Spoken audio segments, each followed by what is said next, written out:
welcome to another episode of the Minorities Report podcast. This is a show where me, a younger minority, didn't watch a lot of movies growing up that were old. I watched a lot of movies, but things that came out as I was aging. I didn't watch a lot of old movies. And Jason, who is a Gen Xer, also minority, watched a lot of those movies because, of course, you did. They're movies that everybody watched. And so now we watch those movies. I'll watch them as a younger person who never saw them. And Jason watches them as an older person who loves them or likes them. And we see if they hold up. And that's the premise of the show. There's been a lot of confusion recently, so that's why I said that. We're dropping the knowledge on them. Yeah. In the comments, let me know if you need me to say that every time. Because I don't know how explicit we need to be. Should I just put it on the website? I think you have way overblown what we need to say right here, dude. No, but like reality is how do I have to say that every time? You know, I don't know if I have to say that every time. I don't think you have to say that anyway. I think I'm going to put it on the website, but I'll leave it for this episode. This is one hell of an intro. If this is the first time you're listening to this podcast, please follow us on Facebook. And also, we are launching a Patreon. And so... That's coming soon. So, yeah, if you want to help support what you hear, we have been doing this for just a bit now. And we were thinking about maybe doing this a little bit more often. There's been a lot of asks for us to be able to do a weekly episode or do new movies or do different formats. And we are actually pretty interested in doing that because this is fun. And... Or people seem to be picking up what we're putting down. And so if you want some more of this, consider throwing us a bone on Patreon. And next time, I'll probably just say the full link in the episode. Anyway, let's get down to the business. Hello, everybody. This is Tick, probably better known as Technor Studios. And it's time for another podcast about a movie. What the fuck was that? And today, we're reviewing Silence of the Lambs. Yep.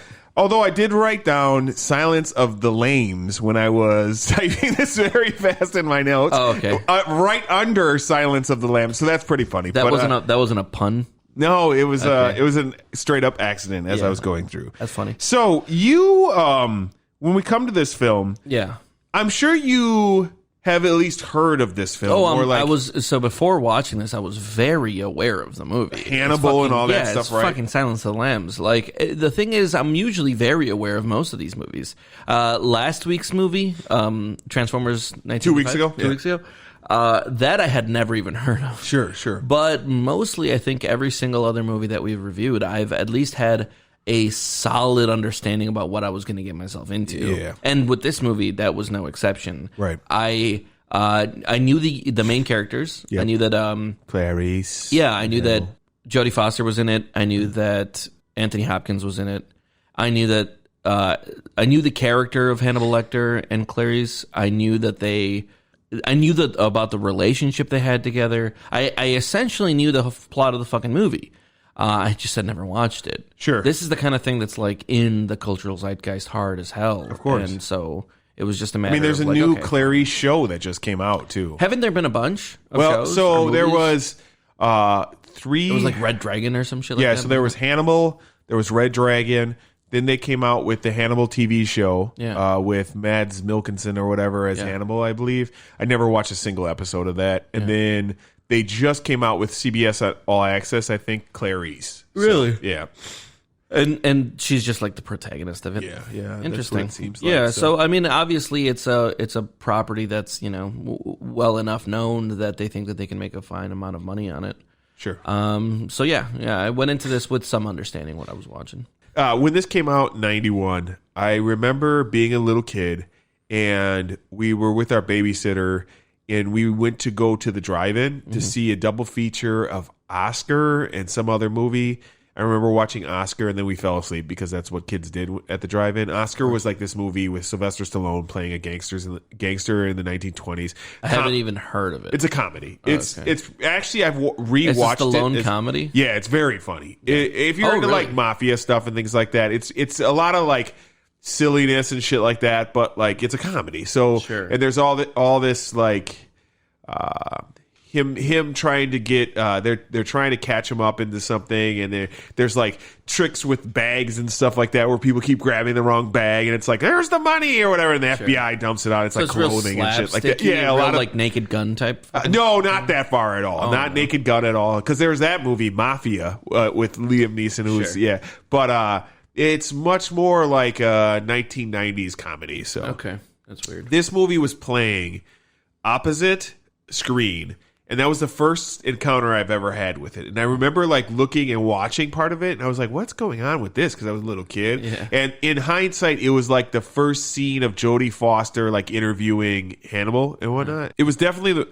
interesting. And then so truth be told, I've seen parts of this movie when I was younger, but I hadn't actually seen this movie till I was at least like 30 years old, somewhere around there. So I saw it probably for the first time like 10 years ago in its complete form, which is funny because I had seen Hannibal and Red Dragon already. Okay. So, but I knew the story of this for the most part. So I was like, okay, no big deal. And I was old enough when Hannibal came out to see it in the theater because I remember seeing it in the theater. So, all right, so we'll jump into this movie right away here, and it's starting off. It gives you, as this movie started, it felt very 1990s to me. Like this felt just like a straight, like The Fugitive or anything else. Very 1990s. Never seen The Fugitive, but it definitely had a very like 90s feel to it. So it takes place in 1970s Virginia, of course. Jodie Foster just hiking it, running through the woods, doing her thing. It goes through the credits that way, and she's hitting an obstacle course and whatnot. She's an FBI agent, clearly. Yeah. She's called into the head office, and she sees, like, as she walks in, she sees a wall full of just like killers pictures. Murdered people. And the bodies of these women are all fucked up. They're like, a bunch of them are skinned, but like parts of them are skinned and whatnot. Mm-hmm. And the boss comes in, lets her know, dude, you're the shit. She's very like, he's very matter of fact, like she's great at everything she does and whatnot. And it jumps right into her. Yeah, this is the first time they're meeting. She's a cadet. Like she's like not like and she's not an agent. No, she's an agent. No, she becomes a special agent at the end of the movie.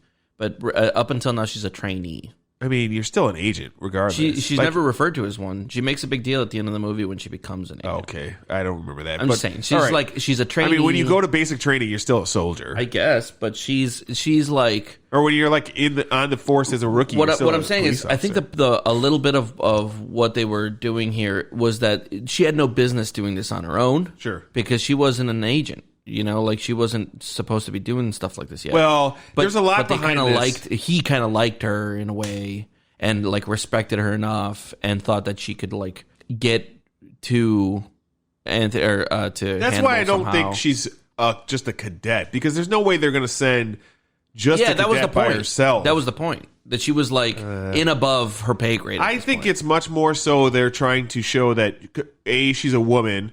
And it's 1970s. Yeah. I mean, that's what half this movie is about. Sure. And she is taking in a different approach to this. And most importantly, I don't know how much you know, like actual historical information dealing with this, but this is like when the FBI started to look at killers differently, and the phrase serial killer was created and whatnot in the late 1960s, early 70s. So like most of this movie, but this takes place in the 90s, though? No, it's in the 70s. Oh, this takes place in the 70s? This takes place in the 70s. Okay. Yep. So that's why, I mean, the cars are all old and shit. It's very noticeable. Once you know, you'll like see all the cars, because everybody's driving a 1970s style car. Oh, okay. So yeah, I didn't even notice that. Yeah, because the flashbacks are like in the 50s, basically. Oh, okay. So he starts throwing things at her right away, and she's diagnosing what, you know, the killer is or whatnot. And so from that, she's going to be sent to see Hannibal Lecter, and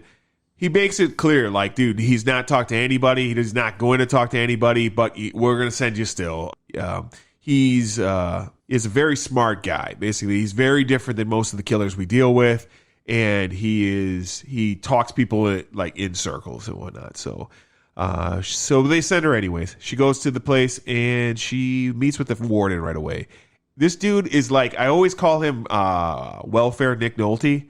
Because he's very similar to Nick Nolte. Yeah, he's got a big Nick Nolte face. I could see it. When you can't afford Nick Nolte, you hire this guy. And he's been in a lot of Nick Nolte-style roles as well. So, very creepy right away. Very, but it's, I mean, you know... Yeah, he's like talk an inch away from your face, lick your lips kind of guy. He's such a weirdo. So when I first watched this movie back in the day, I actually thought it took place in the 90s. Yeah. And so I was like, this dude is super weirdo. Yeah. Now knowing it's the 70s, it actually like reframes it a little bit, and now like he's still fucking creepy, but 1970s creepy, so it's a little bit different because like by 1990s women were already doing things and shit like that, but like the 1970 him being like, oh, you're not capable, like basically acting like she's not capable of doing any of this makes more sense to me now because it's a product of its time. It's like if you had a movie there were more unabashed creepy people in higher positions. Or like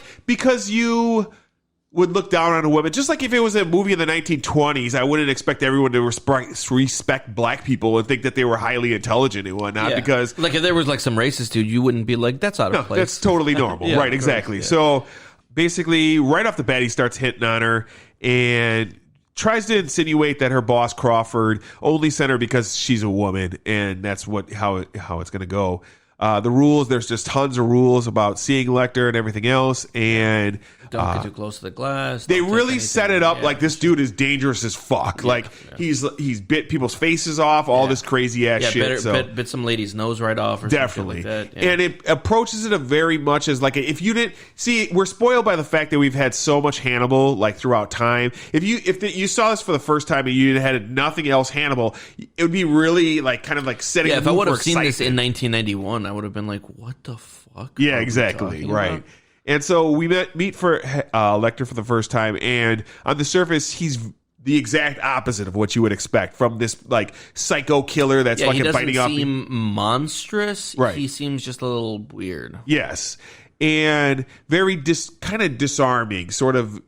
Although, again, to your point, because Hannibal Lecter was such an important person in pop culture, a million billion bad guys have been done like Hannibal Lecter now. And so now when you see this guy, he's just like, okay, well, I've seen this character before. Yeah, you know? It's funny when they talk about. Well, I've watched a lot of like serial. I enjoy like serial killer. I don't want to say like even the serial killer side. I like the hunting down and like the mind of agents and police attempting to get into the mind space of a serial killer to hunt down and find these people. Like Mindhunters. And yes, just like I loved Mindhunters, that show.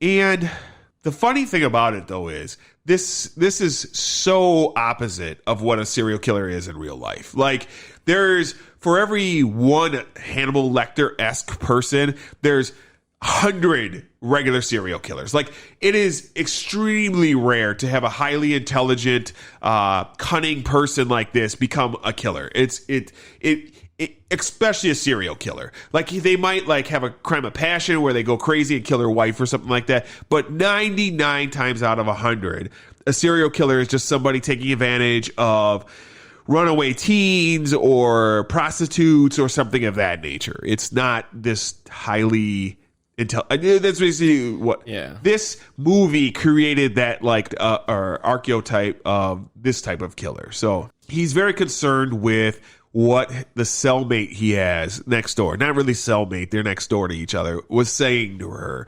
And she kind of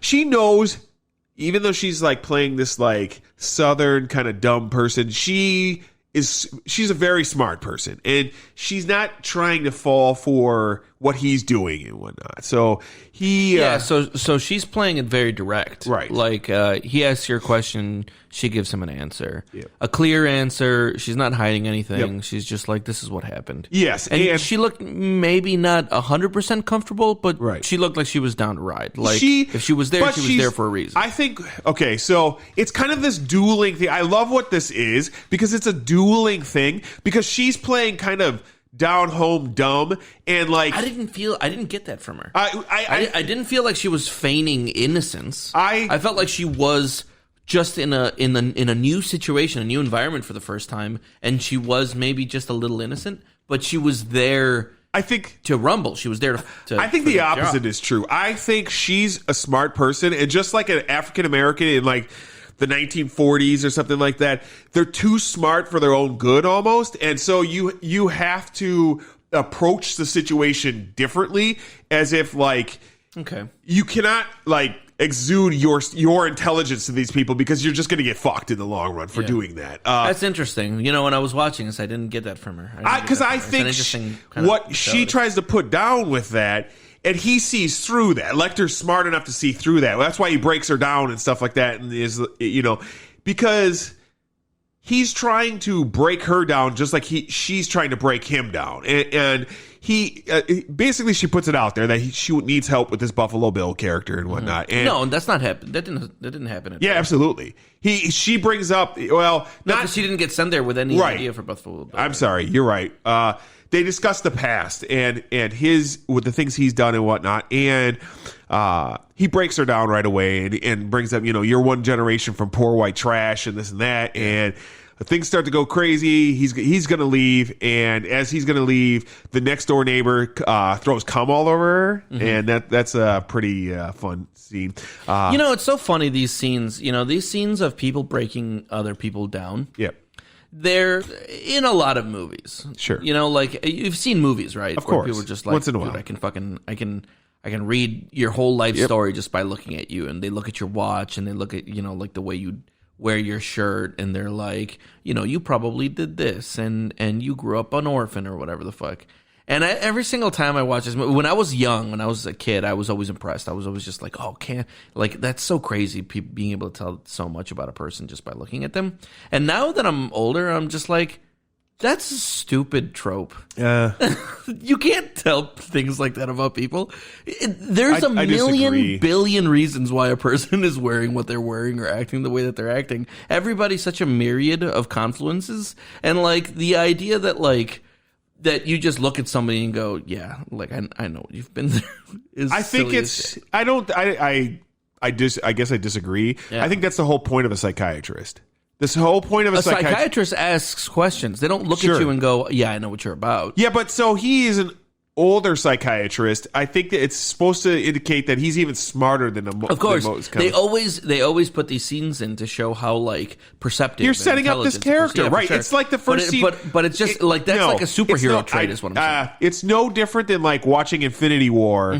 You've never dealt with Thanos before. Yep. He beats the fuck out of the Hulk. Sure. So you're setting up the fact that this dude is super fucking powerful. You're getting him a superpower. Yeah, exactly. Yeah. And that's a superpower that doesn't exist in real life. Yeah, I disagree. That's what stereotyping is. I mean, stereotyping is usually wrong. Wow, we definitely disagree with that. I find that stereotyping is more often right than it is wrong. Yikes. But yeah, I know. So Lecter calls her back though when she gets come on her, because everybody's going crazy at that point, and starts to like say something to her, and she gets out of there, and man, she is hurt. She's like breaking down, like crying and almost crying and stuff. And that's why, like I say, like, but that's why I'm saying it wasn't a feigned innocence. I see that she runs outside and she starts crying. That shit actually hurt her. It did, and I think that's the point where I see the feigned innocence, because I feel as though she went in there with the idea of, I've accomplished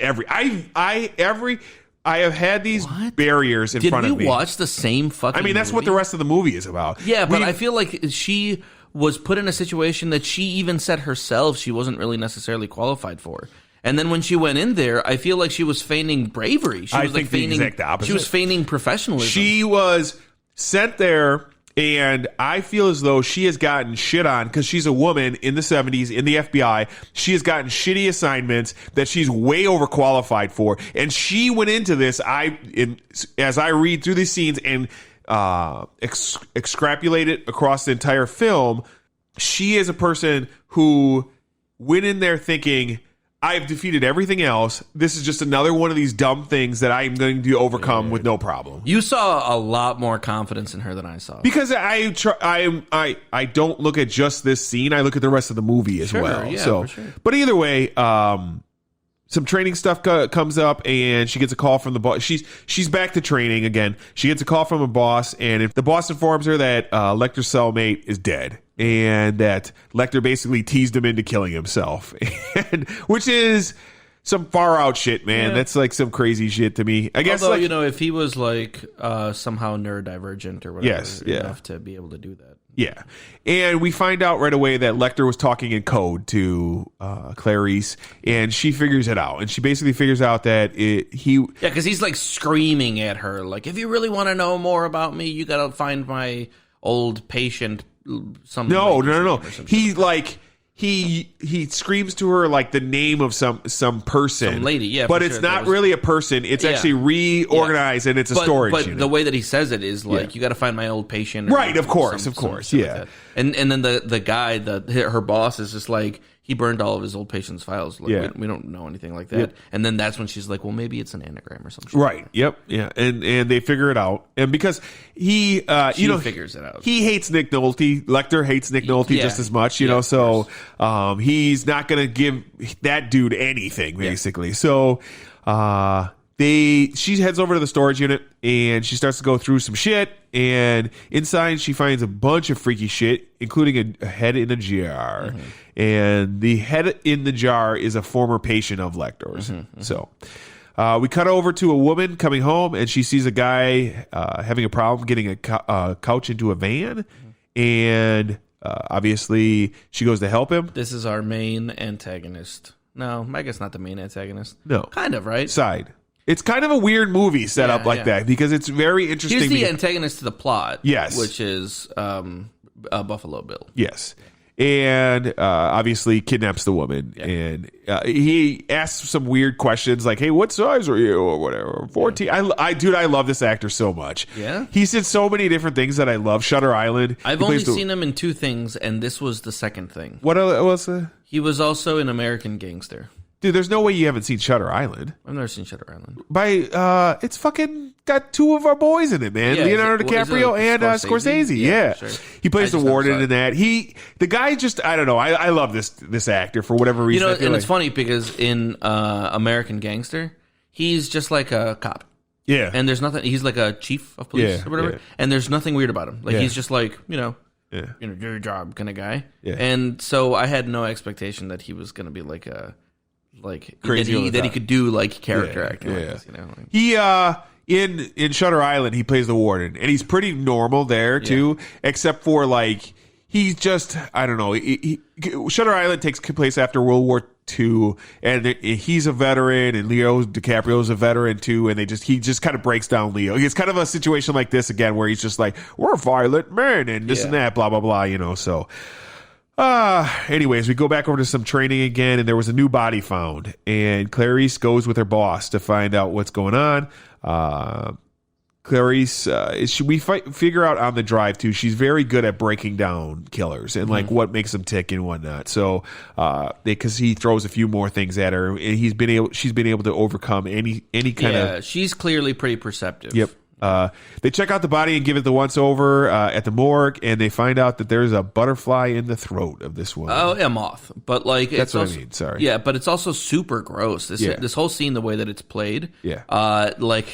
Because one of the guys like almost gags, right? Pukes. Yeah. And did you notice like I laughed out loud because it looks like the mortician has like Coke underneath his nose. So I was about to bring that up. I thought it was such an interesting addition to the movie because I've never seen this in any scene where dead people are shown. Sure. Where they've got like this shit underneath their nose. Yeah. And I was just like, is that like, at first I thought it was poor lighting. Yeah. Like they just had the light on them in a way that made their faces look shiny because they were sweaty. Yeah. And then I realized that it was like probably some smell deterrent. Yeah. And that made the scene even more gross. Because I was just like, dude, how fucking horrific is that room got to smell for them to have a thing like that? And then I just realized you probably need that all the time, and you just don't see that in movies. Right. They don't go that extra little detail. Absolutely. No, that's completely true. Have you ever obviously not. But when I was young, I worked at a cemetery. When I first never graduated worked high at school. a cemetery. Of course not. And I tell you, it's not a pretty smell near the crypts and stuff like that. They have outdoor stuff during summertime. But oh, really? Yeah. So we find out that the girl that was kidnapped earlier seen is actually a politician's daughter. So things are going to get really thick now. Clarice goes back to talk to Lecter. A senator, right? Was it a senator? Yeah, I thought it was a senator. Yeah, I think you're right. Yeah, you're absolutely right. Clarice goes back to talk to Lecter again, and we start to get some more of the backstory. And now she shows up, and she's just like, "Okay, I need your help with Buffalo Bill." Yeah, like she's a lot more like obvious about it. You're right, and I because he's obviously warmed up to her. Yes, right. He points out, her boss points out. I'm sorry, I forgot a scene. Her boss points out that if she would have known it was about Buffalo Bill and whatnot, he would have assessed that out right away and basically broke her down. So we basically start to get a little bit more backstory and whatnot because he's doing the psychiatrist thing and wants to know more about her, and he'll exchange information for more information about herself. Yeah. And as all these things have happened, we are getting backstory of Clarice, like her father and whatnot. So because he was like saying your dad was probably like a coal miner who like never had a penny or whatever, and then it turns out her dad was a cop. Yeah. So I think You got to like this even a little bit more because you just talked about how you hate how they break down people and whatnot, but he doesn't have a superpower because he's completely wrong in her breakdown. I don't know about completely wrong. Wrong. Yeah, somewhat. Yeah, so somewhat wrong. He was still a working class guy. Yes, he was a cop. So it was what he was saying was that she came from blue collar money. Yeah, and like struggle and shit like that, and she wanted to walk away from it, which I feel is fair. That's a fair. I mean, she's an FBI. How many people from like white collar, upper echelon? Yeah, but it's just like the way that he got that. The way that he got that was her shoes. Yeah, her outfit. Yeah, and like how it's put together. But like then he had to know all about shoes and perfumes and stuff like that. Like who has all of that like knowledge? Hannibal Lecter. Yeah, I guess. Yeah, I mean, he is. You're right. He is. Well, that's what I tried to talk about earlier. He is superhero intelligent because there's no person that's this intelligent who can just like look at a shoe, right? Because shoes come out like every season, and then they do an entire line of them. Sure. So he just like knows every fucking model of shoes. I don't think it's so. Okay, so we're going too far with this because we've talked about this before on the cast. Even if you with Kingdom of Heaven, if you are like a super rich, real rich person and you drive a fucking Maserati and you know you're going to be able to suss out someone that's faking it in a party and like a person who has the not real great shoes, but the slightly higher end shoes, and not real great. I feel like that's not. I feel like that's only in movies. Of course, it is because I feel like in real life nobody can tell anything. Well, no, I don't know if that's completely true, but I know that like I think a lot of times you would be able to tell. In real life, if some super millionaire was standing next to a guy in middle, like lower middle class, they'd probably be wearing very similar clothes. Because, like... It matters the millionaire. I disagree. It matters. And it matters what... Okay. I probably deal with more people in their element than you do. Yeah. Okay. Because of the different jobs we work. You deal with people walking in. Yeah. I deal with people... You go to people's homes. Homes, right. Sure. And I deal with, super rich, high-end fucking people. And I also deal with people who make $35,000 a year. Sure. Okay? And...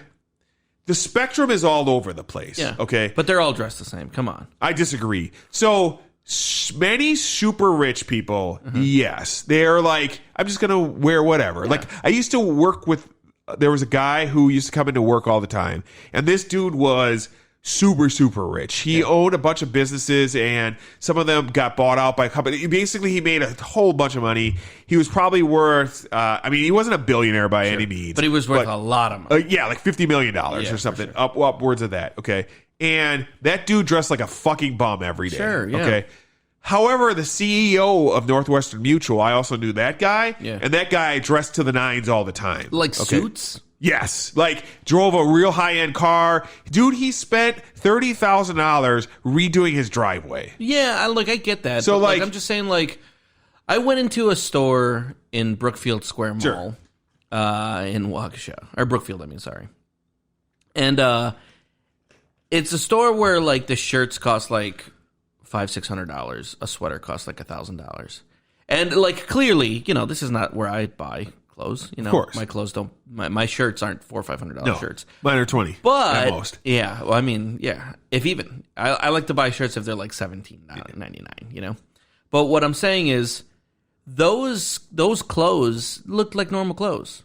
There was nothing flashy about them. They just looked like normal clothes. Like if you and me were dressed in similar clothes, but I paid $20 and you paid $400, we would look effectively the same. You wouldn't be able to tell that like I spent $400 on my shirt because they look the same. I mean, that's like saying a Chrysler 300 looks like a Bentley. It's not like there's a way to dress where it says like Gucci and shit, and that shirt costs a lot of money. But there are also ways of spending a lot of money on your clothes where it doesn't look like you're spending any fucking money on your clothes. Yeah. And that's what I'm saying. That's a style. I mean, that's a style. But and that's what I'm saying. You go into a place and you're wearing shoes. You don't know if those shoes cost $400 or if they cost $40, dude. Like the idea that anybody would be able to tell that is a hyper fucking like Jesus fucking Christ superhero fucking level thing. So hey, what? How do we talk about all we that? Get a little bit of talk about. Why did we talk about that, bro? Lecter breaks down the point of the moth and speaks a little bit more to the guy that they're trying. So first of all, she goes to her nerd friends. Yep. To find out what it was. Yes. And they're just like, this is a moth that is native just to China. So this is a scene where this movie clearly inspired the X-Files. Oh, interesting. Was this before the X-Files? I Absolutely. thought the X-Files came out in like the 80s. No way. Late 80s, early 90s, I thought. I'm pretty sure it's 90s, man. To early 2000s. X-Files debuted in 1996. Nope, that's not true. In 1993. Okay, so 2 years after this came out. Okay. All right, so, and I mean, Clarice and Scully, I think that's her name. Very similar type of characters. Sure. No nonsense women. Women that are like way smarter than everybody else around them. Mm-hmm. And they even have a team of nerds that they go to for things like this and whatnot that help them out with stuff. It was very tropey, though. The team of nerds thing was very tropey until very recently. Sure. Like, that was a long-lasting trope. Sure. And they were always like real nerds kind of nerds, you know? Like, now they're like regular people, you know? Or they're even the hot ones. You know, a lot of the newer shows, the nerds are like the young hot guys. As a nerd, well, you're but you're not a nerd. You're not. I guess you're a nerd, but you're not like nerd kind of. That's nerd. true. That's true. Yeah. That's a good point. So, they talk a little bit about why he's doing this, and it's something to do with a transition, and he kind of makes that clear. And she brings up trans people, like and both of them kind of confirm that trans people aren't violent and whatnot, and that So right away she's just like, oh, so this is a trans person, right? And then he says. One of the weirder things. So one of the things that I really thought was strange about this movie was how they approached the subject of trans people. Yeah. Because his whole thing was this guy, the killer, isn't a trans person, but he thinks he's a trans person, and like that's a weird position to have. Like he hates himself, and he's got body dysmorphia. Yeah, and he wishes he was a woman. Yeah, and he wishes he was trans, and he's trying to live a trans life, but he's not really a trans. Right? Person. Doesn't he bring? He's always trying to be something different. That's different. What he kind of brings Obviously, up. He abhors of somehow. Right. And the idea here is that they know. What this person is more than that person knows what this person is. Sure. And they basically talk a little bit, because what it ends up being is that the person's head that she found was actually dating Buffalo Bill at a time. And that person's head was, that person was a patient of Lecter's. So that's how he kind of knows a little bit about Buffalo Bill. Yeah, because he went to do a home visit and found that person dead, headless. Yeah. So we cuts over from there over to the actual Buffalo Bill like hole, and there's a woman in the hole, and he's yelling. Is this the puts the lotion on the skin part? Yes. Yeah. So like that's another thing. So a lot of these quotes you hear in daily conversation, even like there's such like commonly referred to quotes, and I had never seen this. So when I finally saw this, I'm like, okay. Yep. This is nice to know where this came from, I guess, now. Yeah, and importantly, in the scene where they're breaking down the trans people and whatnot, Clarice kind of floats the idea that, hey, we could help you out and get you out of this scene if you give us some actual help. Yes, because the next scene, it's important that this happens now because in my notes, the next scene is the warden taunting. Oh, really? Yes. Absolutely. Okay. So she shows up and she's just like, here's this bananas awesome retirement package that we can give you as long as you agree to play ball with us and help us find Buffalo Bill. Because the senator lady is like, I need to find my fucking daughter. Yes. So they're going to like use this as like, you can walk on the beach every fucking day. Yeah, you're going to still be in jail. And it turns out it was a lie. You're going to be in prison, but it's going to be a nice prison where you're going to have a lot more opportunities than you have right now, and you'll be able to see the sun daily and whatnot. Because he walk on the beach by yourself for an hour. Exactly. Yeah. So it was a really cushy package, right? And Lecter buys it. Lecter's just like, okay, I trust all right, we can get into this. And I think there's an important part where the whole lotion on the skin thing.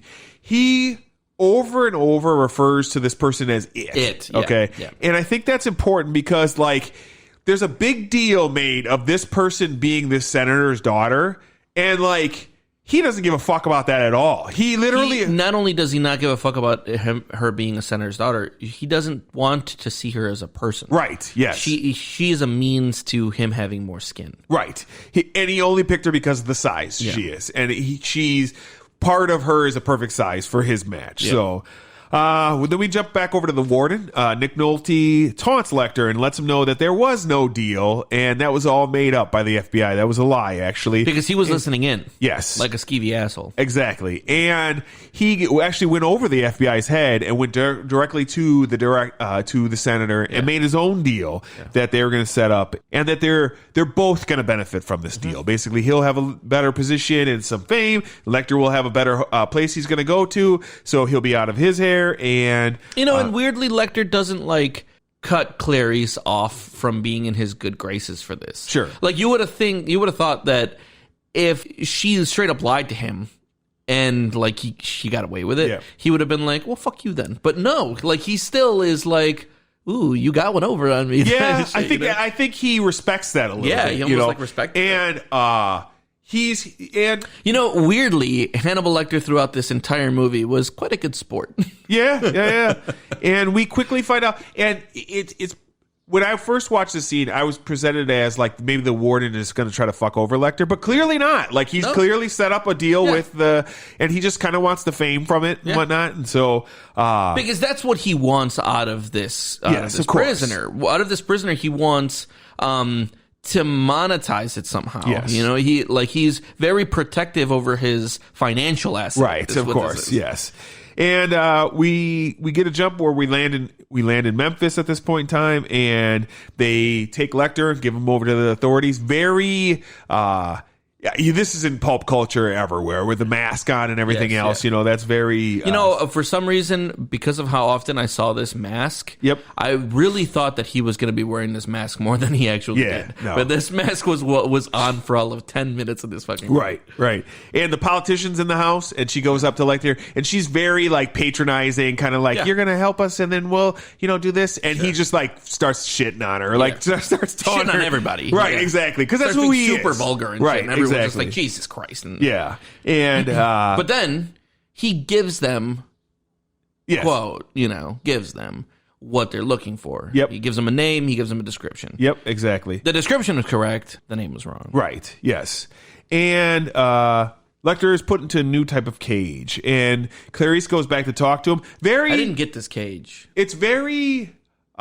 it's much better than the situation he was in before, obviously, because he's in a nice room, but there's a cage on him in the middle. He gets to listen to music and stuff. He gets to listen to music. And Clarice shows back up, and he kind of makes a joke about people will say we're in love. Clarice gets through. Yes, like she's not supposed to be there. Yes, because at this point, it's well known that she lied and forged documents and whatever. Yep. And so they have no interest in giving her contact with him anymore. Yep. So she just kind of gets through. And also important to note that when they sign over Lecter, Nick Nolte can't find his pen. Why is that important? Because that's what he uses later. Oh, because he took the pen. He took the piece from the pen. Oh, that's so funny. I didn't even catch that. Yeah. Yeah. Right now that you're saying it, I'm just like, oh, that's what the thing was. Of course. For some reason, I thought it was like a bobby pin or some shit. Yeah, there's never going to be like in a silly like movie that just is like Big Trouble in Little China. I get it. Right. Like, because there was a point where he's just like, I didn't have my pen, and the cop was just like, oh, you can use yours. Ours, right. I'm like, I felt like they turned to the camera and said to the audience, that will come back later. Yes, but then I didn't catch where it came back, Right. And so Clarice and Lecter talk a little bit more. They keep talking back and forth. He's giving her information. She's giving him a backstory. And then we get to the actual backstory of the silencing of the lambs. Yes. I actually really liked this. Of course. So it was the screams of the lambs. Sure. And then and so her silenced them. But she didn't. They never explicitly said that. Right. But that's what I liked. Yes. I liked that there was an inference. Yes. That what she was looking for was just to not hear the screams of the lambs. Yep. And I was like, oh, like when I was watching this movie, I like literally was like, that was cool. Yeah. I loved that story. And you're right. A dumber movie would have literally spelled out like that was the silence of the lambs. He would have turned to the screen Yes. and said, "You're looking for the silence of the lambs," and I would have been like, "That was lame." But the fact that they just implied it was so cool. Right. And we start to see then after this scene, she leaves, and Lecter starts to. His machinations start to come together for what he's doing and whatnot. And he puts his plan into progress. They come to give him breakfast, and that's when he springs his actual trap. Throws cuffs on the one guy. Eats the fuck out of another guy's face. Yeah, maces him. Dude, bites his face off. That was really rough to watch. To be honest, it was gruesome. Slowly beats the fuck out of the other guy. Slowly and deliberately, just like poof, yeah, and like just like real like he blood. was like dead eyed, Yes. just kind of slamming. There was a point where Nick Nolte at the beginning was just like, yeah, he ate a lady's nose, and his heartbeat never changed. Right. Where I was just like, oh, what a psychopath, what crazy thing, right? Yeah, and then when he was doing action, that, he was just slamming that. That was just very matter of fact, And so the police, quickly. They realize what's going on. There's something wrong, and they spring into action. And these are some fucking clown ass police. In all the movies where cops are in them, and the cops aren't like the main characters. Yes, they always have the cops be such clowns. Yes, he's coming down the elevator. Wait, it paused there. Yeah. Right. So so they go up to the floor that Hannibal was on, and man, it is a fucking scene of like how did Hannibal have enough time to hang this guy up and everything else? Dude, my thoughts were exactly on that. Like that dude was hanging like 12 feet up because it was like this really high vaulted ceiling kind of room, and he was just like, I'm like, dude. Is he that strong? How did he do it? Did he have like a fucking pulley system? Who helped him out with this? It's probably one of the few like outrageous fake scenes in a movie that's pretty grounded in reality and whatnot. Yeah. I know you want to say what you want to about Lecter being smart. I don't give a fuck about that. It's all a little pushed, and this good. Is obviously, this is the furthest to me. Like Lecter being this smart. This is where it crosses the line almost. Yes, of course, right. Because it's always skirting a line, but this I agree. And of course, they look into the elevator shaft. They see Lecter's on the elevator, but of course he's not. It's one of the dead guys. He switched spots with one of the cops, and he's in the ambulance. So he gets away in the ambulance. What? I'm smarter than everybody all the time. And call me stupid. Yep. But I didn't know what was happening until the ambulance. Yes. When all of a sudden they were in the ambulance, sure. I was just like, oh, he's the cop. And then he was the cop. I literally didn't see the payoff until it happened. Because, they hit it from me well, I was engrossed in the movie. Yes, and they've done this in a lot of other movies. Sure. That's how you kind of know what's going to happen. Just if you've seen the other movies that they've done things like this. Because they did this in Halloween, and they've done this in other movies like that, I just feel like it's always a testament to the movie, because it says something about me how unwilling I am to try to figure out a movie. Sure. Because I don't ever want to. For sure. Yeah. But you want to ride with it. But I also do feel like there's a testament to the movie where it's not so obvious that I even not wanting to figure it out. Yeah. But the fact that, like, then we were in the ambulance and I was just like, oh, it's going to be the fucking cop. And then it was, and then he just got up. Yeah. That was cool to me. I thought that was, I was like, okay, well done. Thank you for not being so obvious that I knew what was happening right off the bat. So Clarice goes to one of the old houses that, I forgot which woman was. Yeah. So she figures out, because of how the serial killings happened. Yes. So the first one was the weird one. Yep. And then the rest of them were much more in order. Yep. So they were just like, oh, the first one must have been an actual person that he knew. Right. So he goes and figures out that the person who's been doing the killing also has a background in tailoring. Yes. So she goes to the house of the lady that used to be a tailor that this lady, that girl knew. And that's where she figures it out, what he's actually doing. She's thinking that she's going to get there, and like that lady's going to give her the name of the person who used to live there or some shit like that. And then it turns out that's where Buffalo Bill. Well, okay. So first she goes to the first house, and that's where she figures out that he's putting a suit together, of women, and then she goes to the next house, and that's where she's going to get She's going to be on the trail, right? Sure. Exactly. But it turns out, boom, there he is. There he is.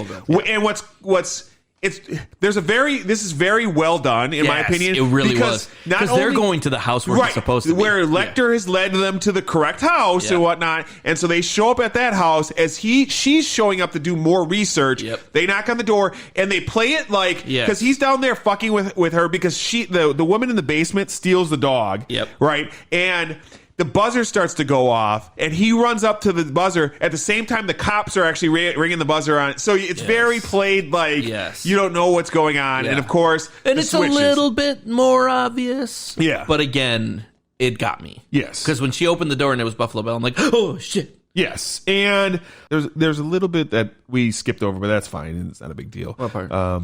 Because there's, in the lead up to this, like Crawford actually calls her and is in contact with her and stuff. It doesn't fucking matter. So at this point, the FBI figures out they fucked up, that the house is empty. Yes. There's nothing here. They bust here. in. There's nobody in there. Crawford instantly realizes Clarice is in trouble because there's a switcheroo here for the most part. And which I thought was pretty quick for him to realize.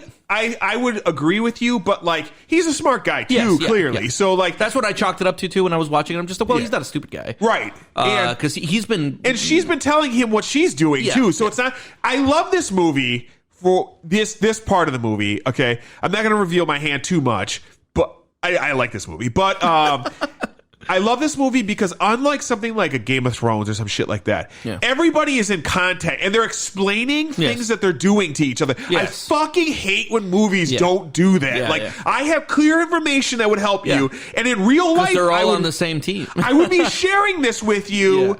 And it'd be a gross dereliction of duty if I wasn't sharing this with you. Yeah. So even when he's on the way, he's just like, hey, don't worry about it. We also know where it is. Yes. You did a really great job. Trust me, everybody's going to know that you did a great job. Right. You keep doing what you're doing. Get your evidence straight. We're going to the house to take care of this guy. Yeah. And then as soon as they realize that that's not the case, he's just like, oh, fuck. Right, we're in the wrong spot. Yeah, for sure. And so she talks to Bill for a little while, and Bill's like, oh, yeah, I knew her, or whatever, this and that, blah, blah, blah. And let me go get a car. Yeah, did you? Well, he's, so what I like about this, too, is like, he's trying to get her to get away, basically. Like, I'm not too familiar with it. And she's like, well, because she asked, did she maybe leave any information or anything like that? And he's like, I think I got a card in here. You want to come in or whatever? And she comes in. But he's using that as an ability to find out how close they are to him. Of course he is, but right. He's also not good at it. Right. Because he's standing there going, hey, you got any leads? You know what he looks like, blah, blah, blah. And she's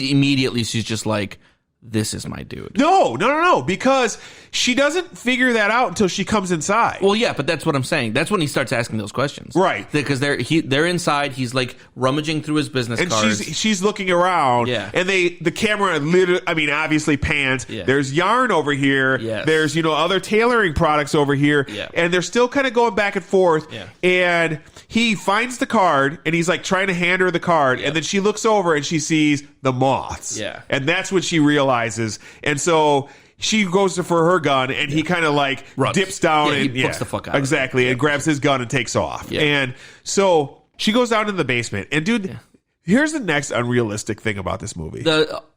In my opinion, the second point where I was just like, okay, you crossed the line a little bit. Okay. Yeah. This basement is bigger than anybody's house. It is ridiculously gigantic. Yeah. So I was having a hard time following. Right.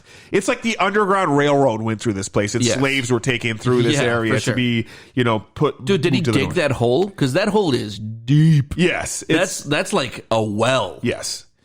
Very weird. So we get and basically Bill cuts the lights on the house, and there's just some interaction. This is where it lost me. Oh, really? Yeah, because he cuts the lights. Yep. And then is following her around. Yes. And like, I don't know. That just seemed a little unrealistic. He was right next to her. Yeah. And like, that's a huge guy. It's a lot of movement. It's a lot huge of breathing. guy. He's not that big. Yeah, he's equal to a woman's size 14. Yeah, he's a big guy. I mean, that's like 5'10", dude. I don't know. He seemed like and a he's big super skinny. I don't know about that. Dude, he's anyway, I'm just naked, saying. Yeah. Sure. I'm just saying, like, he's making a lot of noise, he's breathing, like he's probably smells. Well, like, and she's just like, like not really seeing him or sensing him. I'm like, dude, he's about to touch your fucking hair, you can't sense him. Yeah, I don't know, man. I thought the scene was okay because earlier in the movie they actually lay down the fact that she's like, her hearing is good, which is really weird. And so like that's eventually how she. And he's wearing night vision goggles at the beginning of the movie. So yes. And so they've kind of laid the work for this confrontation. Yeah. But then, of course, she just shoots him in the chest. And she hits him a couple times. And because he shoots her point blank but doesn't kill her. Right. Doesn't even hit her. Yeah. And then she, like, empties out her fucking gun. Yes. And that's pretty much the wrap of that. She finds the woman and whatnot, rescues the woman. Everything's good. And they kind of wrap up Buffalo Bill, and then of course she gets a call, and it's Dr. Lecter. That's her best friend. They have a conversation. Actually, no. Then they go to a ceremony where she's giving she graduates. She's a special agent now. They refer to her as special agent, which I thought was cool. A little graduation. That was a nice moment. And then they have this real awkward exchange, her and her boss. Yeah. And I feel like at this point is where they're kind of paying off what Hannibal was saying at the beginning of the film, which is that like how much of this do you think it is because he wants you romantically? Like, do you think he ever envisions him sleeping with you? And shit like that? Yeah. And at this moment, they have kind of like an awkward kind of moment where she kind of comes to the realization that maybe that is influence somehow, of course, which I like because it adds kind of like, I don't know, weight to the idea that that she's a woman in a man's field. And she's getting by for a lot of reasons. And some of it is because she's qualified, and some of it is because she's a woman. Sure. And she just has to come to terms with that kind of, which I thought was a interesting kind of thing to say. And then she gets a call. She's like, hey, Clarice, there's a fucking phone call for you. And then Dr. Lecter's on the phone, of course. And just kind of drops her a few odds and ends, and then she asks where you are. I like that he's just like, yeah, I'm not going to kill you. You're like a cool person to me. Yeah, no, I'm good. You don't... But, I'm not going to turn myself in either or anything like that. And then it says the world's more interesting with you in it. Of course. Like, oh, that's cool. Yeah. Of course. And because he's a creepy, kooky guy. Yes. And then he's going to have a friend over for dinner. Yeah. And then, of course, he's on the trail of Nick Nolte. Yeah, he's going to eat Nick Nolte. Yes. He's in a different country or something. Right, like exactly. Yeah, and they're going to go after Nick Nolte. And that's kind of how it ends with the credits at that point. So. Yeah. Some behind the scenes on this film from 1991. Yeah.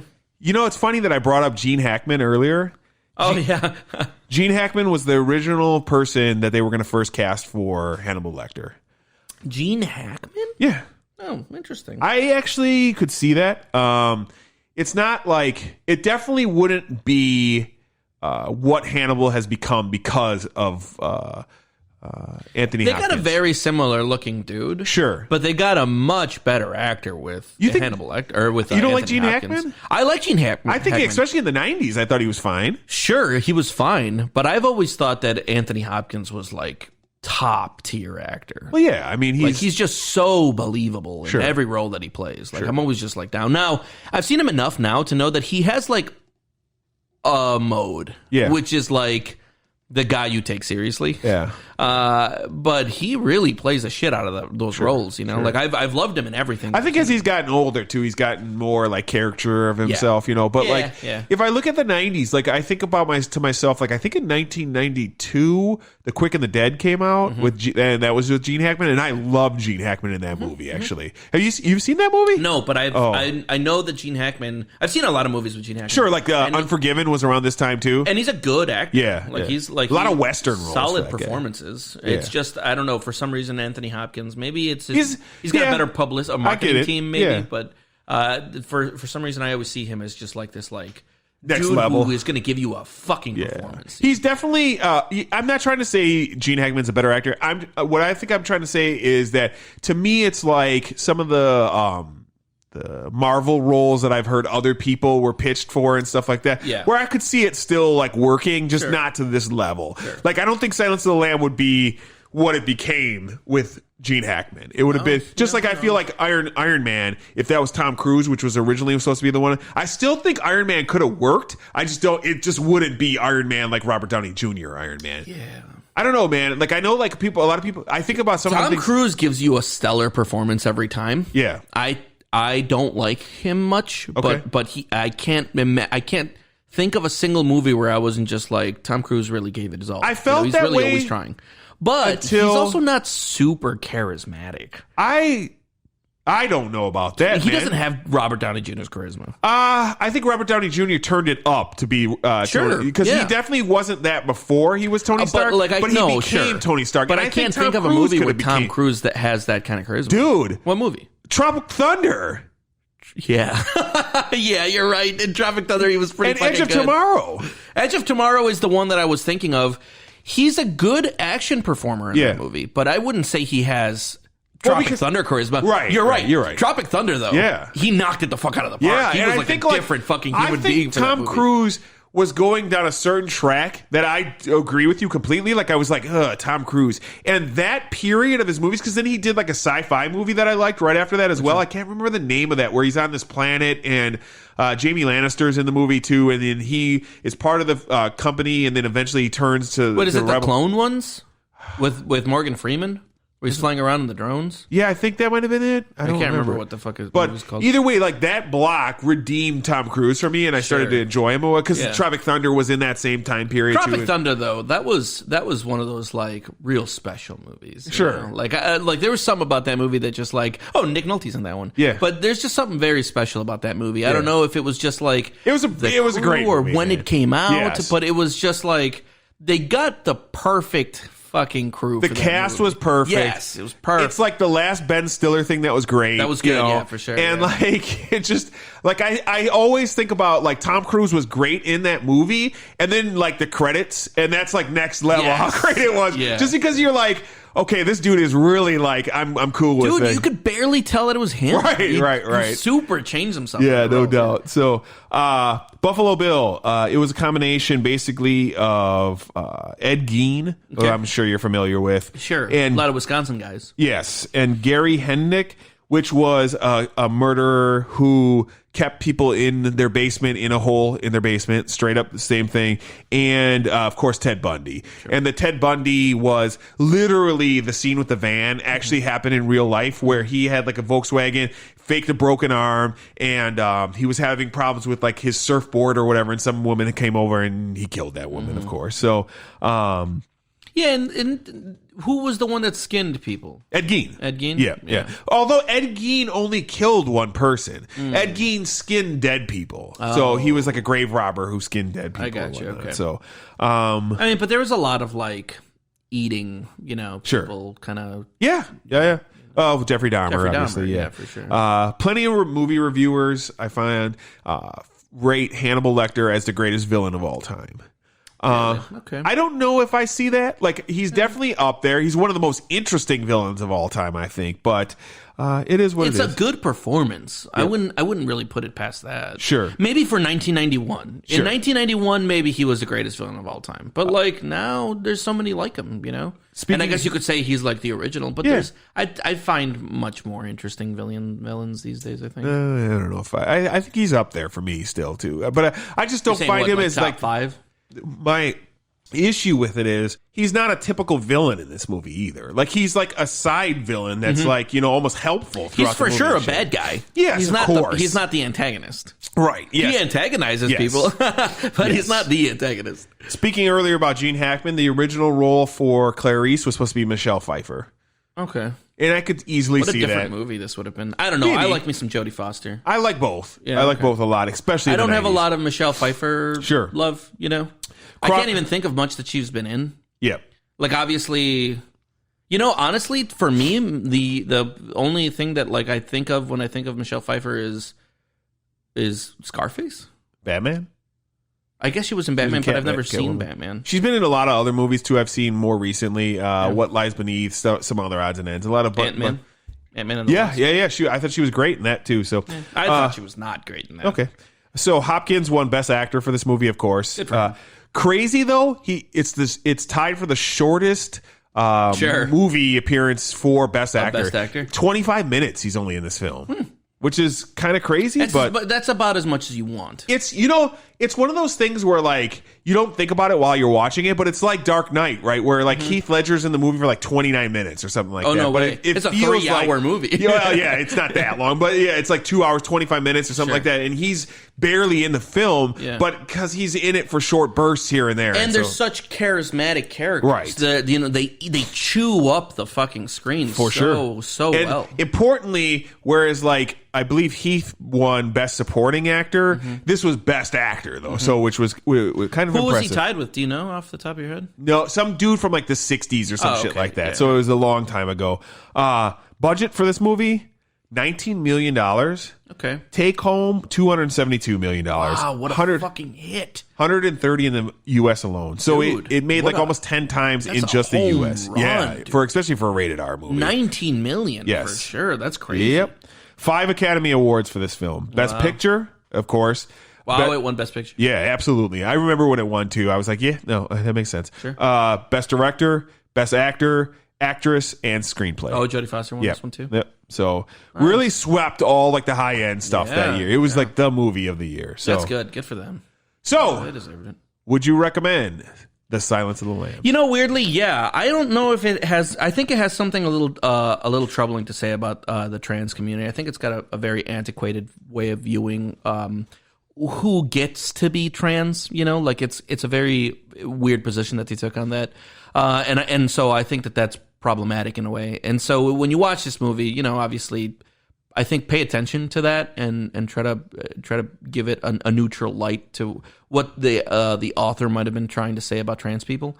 And I think that especially now people should be sensitive to that. But I think that the characterizations, the story, the performances given, they were all super like engaging and believable. And even though they were pushing it, I didn't really have to suspend my disbelief much for this movie. Sure. And I thought it was a solid movie. You know, like when I was watching it, I especially from the beginning was kind of expecting a really 90s movie. Sure. And what I ended up getting was a movie where like halfway through I was like, oh, you know, like I was into it.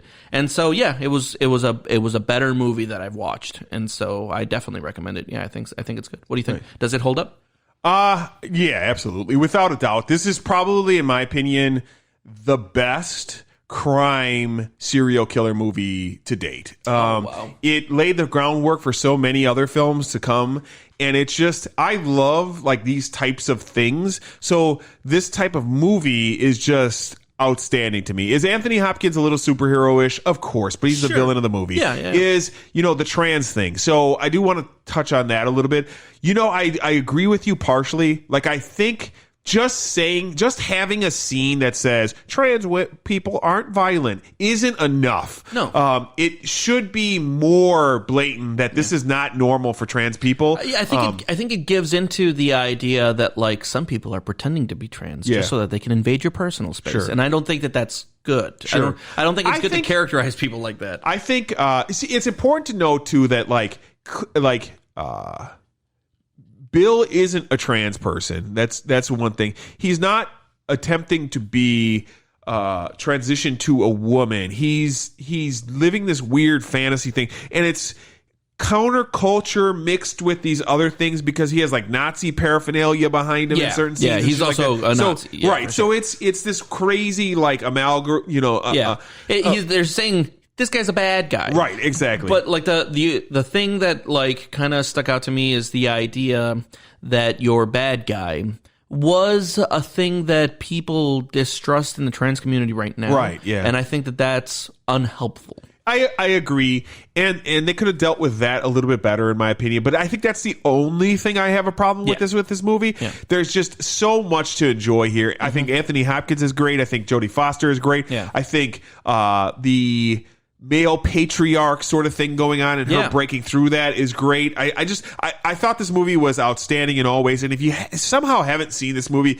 you should definitely give it a shot. It's something that's very enjoyable. The pacing is awesome. It's like I was almost floored how fast it got to things while still being interesting throughout the entire time. I was surprised how long it was. It didn't feel like that length. Yeah, for sure. It was really getting through it. Yeah, and I think like, of course one of the, this has so many memorable scenes in it too, like clearly, right? Yeah, and there were scenes so memorable. I knew them, and I had never watched them. Sure.